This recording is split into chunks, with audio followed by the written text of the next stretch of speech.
Ramal, ¿por qué pasa esto? Mira, para ver por qué pasa esto, Sí. te hago una propuesta, Carlos. Sí, A los mobileros de Crónica, Sí. un día, por lo menos un día, en vez de hacer estas recorridas, mandalos a las oficinas de los directivos de las grandes empresas de servicios públicos, de alimentos. Mandalos a entrevistar a los directores generales Sí. y que le pregunten cómo les fue este año, cuánto dinero ganaron.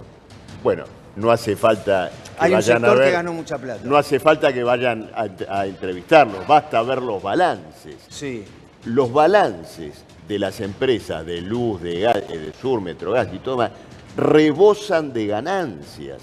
Lo mismo pasa con las grandes corporaciones alimentarias, porque venden menos, como se ve claramente acá, pero los precios los tienen en dólares, dolarizados. Este supermercado que vemos acá vende a los mismos precios que se vende en Madrid. Esto, Entonces, esto es lo que estamos viendo en la calle, pero me refiero supuesto, también a la baja de lo que es el ocio, las bueno, personas se acá van a ir a tenés, caminar. a algún lado fue Sí, el dinero que perdimos todos, los Sí. recursos, el salario que no cobramos, la jubilación que no cobramos, sí, ha ido a engrosar lo que significan beneficios extraordinarios Sí. en un país de precios y tarifas dolarizados sí. y salarios en pesos y de niveles de miseria. Acá Ahora, ha habido una sí. confiscación económica. Esta población que no puede salir, que no puede tener el gusto y todo lo demás, que estamos ahí en el ha parque. sido sustraída y ha sido usurpada por una operación económica conducida desde el gobierno y con la complicidad, naturalmente, de las corporaciones empresarias que hoy rebosan de beneficios en sus balances. Ahora, Ramal, con respecto a esto, recién Miguel daba un dato, ¿no? Hay exportación, aumenta la exportación de la yerba mate, pero disminuye el consumo en la Argentina. ¿Está mal que aumente la exportación y que baje el consumo en la Argentina o tendría que ser las dos partes? No, ocurre lo siguiente. Está mal que aumente la exportación a expensas del consumo de la población. Sí. Es decir, acá estas exportaciones crecientes, ¿no es cierto?, que se mencionaron, tiene que ver con que Argentina se ha transformado en un país infraalimentado. Sobre esta base, no es un país que colmó sus necesidades alimentarias y exporta. No, es un país que ha colocado a su población por debajo de la condición de sobrevivencia. Bueno, y sobre la base de eso algunas empresas exportan. Esto es lo que hay que ver. Si el crecimiento de las exportaciones es a costa de la infraalimentación popular, ningún país crece sobre esa base. Cualquier crecimiento o ventas, ¿no es cierto?, de exportación tiene algún sentido cuando se ha producido algún tipo de progreso, tiene que crecer las dos cosas. progreso interior. Acá Acá tenemos esta situación Sí. y a lo que mencionábamos recién, Sí. lo otro que tenemos que agregar es que se ha producido en este año el beneficio financiero en dólares más alto del planeta. El que trajo acá a la Argentina dólares, los cambió por pesos, los puso en el mercado interno y volvió a comprar dólares ahora, ganó un 30% en dólares. Ahora, el dinero no se fabrica, no sale solo. La yerba que alguien no pudo comprar, la leche que un niño no pudo tomar, está en esa ganancia del 30% en dólares. La privación de la población trabajadora es el beneficio extraordinario que están obteniendo los grandes capitalistas en la Argentina. Ramal, recién escuchábamos a 2 o 3 personas y dicen, yo llego a fin de mes, llego bien a fin de mes. Sí, bueno, habría que ver cuáles son sus consumos, qué significa llegar a fin de mes. En la Argentina, esto de, digamos, la canasta básica y todo, se ha distorsionado mucho. Sí. ¿Por qué motivo? Porque hoy llegar a fin de mes, incluso en las estadísticas, se considera poder comer, tener una prenda, cargar la sube para viajar y volver. Eso no es vivir. Una canasta familiar real significa la posibilidad de efectivamente tener acceso a una recreación, a un bien cultural, poder asumir la educación y la capacidad de ahorro también, ¿no es cierto? Alguna capacidad de ahorro, la nutrición de los hijos. Hoy cuando se habla de canasta básica o canasta de pobreza, significa simplemente la sobrevivencia de una persona. Es decir, estar cubierto de barro hasta el cuello y decir, por suerte el barro no me tapa la cara, no me tapa la cabeza. Entonces, bueno, hay personas que dicen, llego a fin de mes porque sobrevivo a fin de mes. Pero una verdadera canasta familiar es la que permite todo lo que la gente acá denuncia que no puede cubrir. Claro, es decir, la posibilidad de su recreación, de la educación, de la salud, incluso de poder leer, ilustrarse y apreciar cómo es este mundo, las razones por las cuales estamos así, y luchar para cambiar esa realidad. Claro, por ejemplo, a través de una acción social y política. Bien. Claro, eso también es la canasta familiar. Esa canasta familiar a la que usted hace referencia, ¿cuándo se tuvo acá en este país?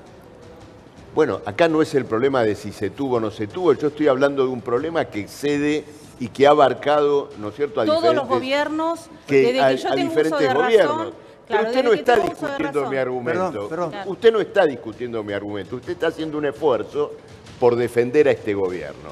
Trate de concentrarse. Perdóneme. Trate de concentrarse en el tema en cuestión y no haga de todo lo que se discute acá una defensa caprichosa del gobierno. Trate de ver los problemas y focalizarse en lo que se discute, nada más. La acotación muy importante, digamos, de lo que hoy representa esta canasta, 900.000, 1 millón de pesos, como bien lo explicó acá el Miguel, no incluye, sin embargo, los gastos de vivienda. En la estadística no se incluyen los gastos de vivienda. Pensemos que un alquiler con los gastos elementales, despensas y demás, no va a bajar de los 500.000 pesos. Es decir, que estamos hablando una real línea de pobreza en el 1.400.000 pesos. Estamos hablando de 1.400.000 para no ser incluyendo la pobre. vivienda, incluyendo la vivienda. Bien, esto le preguntaba Ramal con respecto a la presencia del Estado. ¿Qué es la presencia del Estado en seguridad?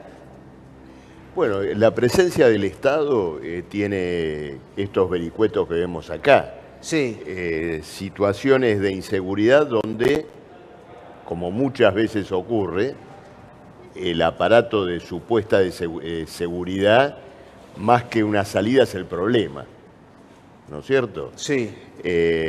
Entonces, creo que no es un secreto que hay un entrelazamiento, hay vínculos muy claros, ¿no es cierto?, que unen a ese Estado con el delito. Pero no simplemente, no me quiero referir simplemente a, en general, a lo que puede ocurrir.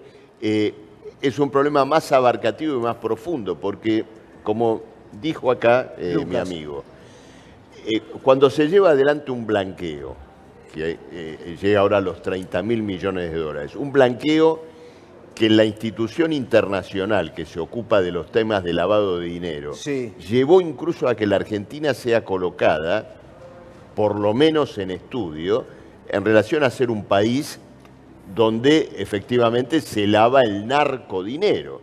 Entonces, la presencia del Estado hoy en la Argentina es la legalización del narcodinero. Entonces, no nos sorprendamos después cuando efectivamente los tentáculos de la inseguridad bajan con ese hilo conductor desde arriba hacia abajo, ¿no es cierto?, hacia el delito menor. Jorge, ahora, algo que decía Ramal. Ramal, ¿qué pasa con los fiscales? ¿Qué pasa con la justicia cuando investiga delitos? Hablamos de, por ejemplo, blanqueo, porque a lo mejor en el blanqueo dice, bueno, le facilita la posibilidad de lo que es blanquear plata del narcotráfico, supongamos. Ahora, ¿qué hace la justicia? ¿Qué tiene que hacer la justicia en ese caso para determinar de dónde viene el origen de la plata? Bueno, a ver, los casos de lavado de dinero, por supuesto que tienen a los fiscales, digamos, como protagonistas determinantes. Ahora, yo me quiero detener en una cuestión de gran actualidad, que no es solo el blanqueo, sino una reciente declaración del presidente Milei. cuando dijo, hace 2 días atrás, que iban a borrar los datos de todas las personas que se hubieran acogido al blanqueo. Uno dice, bueno, está bien el que se acogió al blanqueo, no tiene por qué. Sí. A ver, es muy grave. Bien. ¿Por qué motivo? Porque la persona que tenía unos dólares en la casa Sí, y blanqueó sí. no va a tener ningún problema que sepan cómo se llamó. Pero el que blanqueó Sí. gigantescas sumas de dinero Ahí de sí. origen no claro, Sí. está recibiendo la protección no del brechero, no de esto que veíamos acá, del presidente Milei. Ramal, ¿el Estado no está? ¿Se tiene que armar la gente? No, de ninguna manera. Propugnar el armamento de la Sí, población por sí. este tipo de situaciones Sí. es conducir a una barbarie social, Bien. indudablemente. Marcelo Ramal, para cerrar y agradecerle, sí, empezamos con la economía, seguimos con la seguridad, terminamos con la seguridad. Esta es Argentina. ¿Esto va a seguir así? Sí, bueno, ocurre lo siguiente, depende de nosotros. Cuando digo de nosotros, depende del pueblo, depende de los trabajadores que están viviendo esta situación.